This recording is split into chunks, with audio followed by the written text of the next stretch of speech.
भाई बहनों के पवित्र रिश्तों का प्रतीक रक्षाबंधन में इस साल महिला स्व सहायता समूह की महिलाओं के हाथों से बनी राखियां आकर्षण का केंद्र रहेंगी।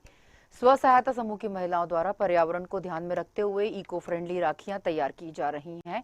रायपुर के कल्पतरु मल्टी यूटिलिटी सेंटर में राखी के साथ साथ कपड़े से बना झंडा तैयार किया जा रहा है, जिसका जायजा लिया हमारे संवाददाता हिमांशु पटेल ने।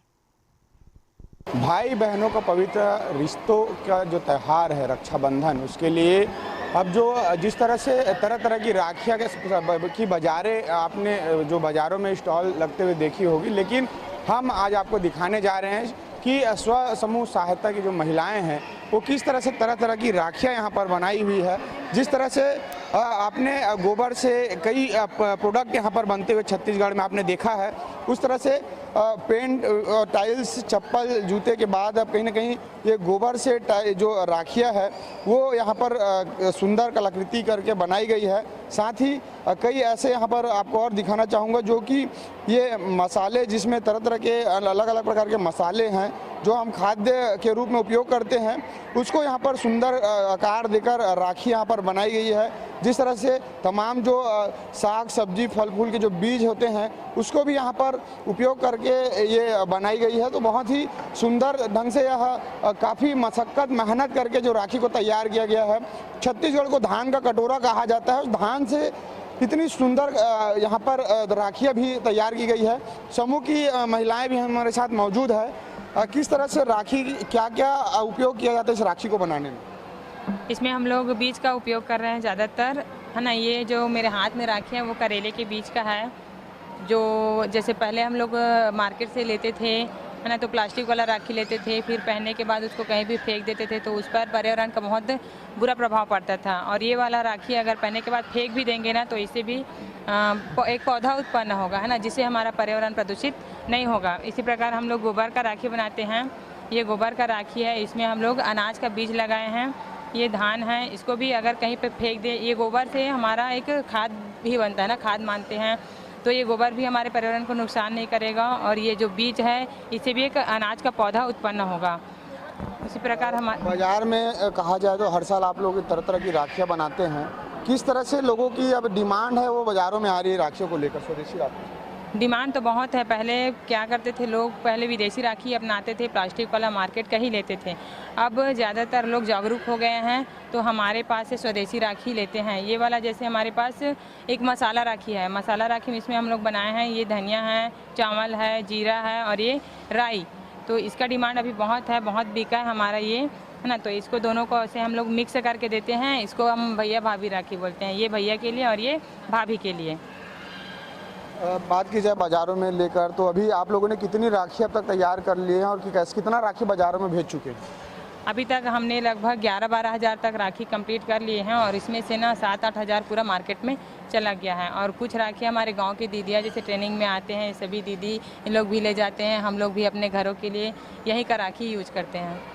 हमारे साथ कुछ महिलाएं हैं, कुछ बहनें हैं, वो यहाँ पर राखी खरीदने के लिए आई हुई है। स्वदेशी राखी यहाँ पर आपको देखने को मिल रहा है। किस तरह से राखी आपने देखी है? यहाँ पर हम लोग विहान समूह के अंतर्गत ऑडिट के लिए आए हैं और बहुत सुंदर सुंदर राखी बन रहा है। यहाँ पर हाथ से बना हुआ है, मसाले का राखी है जो कभी नहीं देखे थे, वो बहुत ही देख रहे हैं, बहुत सुंदर हैं। और बीज वगैरह का है और क्या बोलते हैं गोबर का भी है, बहुत ही बढ़िया है। पर्यावरण प्रदूषण को लेकर किस तरह से देखते हैं, क्योंकि प्लास्टिक से कई चीज़ें बनती थी, लेकिन आज आप स्वदेशी राखी देख रहे हैं यहाँ पर? क्या है कि प्लास्टिक के जो राखी बनते थे वो पर्यावरण के लिए बहुत मतलब अशुद्ध है ना। उसको फेंक रहे हैं जहाँ पर भी, वहाँ पर भी गंदगी फैला रहे हैं ना, क्योंकि वो गलता वलता कुछ नहीं है। और यहाँ पर गोबर का है, चावल का है, बीज का है ना, तो इसको अगर कहीं पर फेंक भी रहे हैं तो अच्छी तरीके से खाद का काम कर रहे हैं।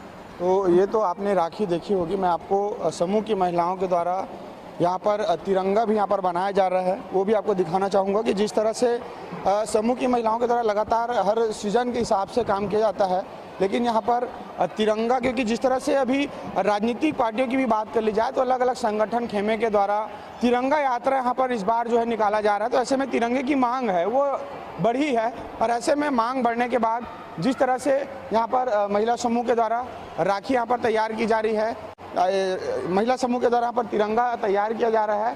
साथ ही जिस तरह से महिलाएं यहाँ पर देख सकते हैं आप, जो तिरंगे की जो लंबी जो एक रोल है उसको किस तरह से काट के झंडे का स्वरूप दिया जा रहा है।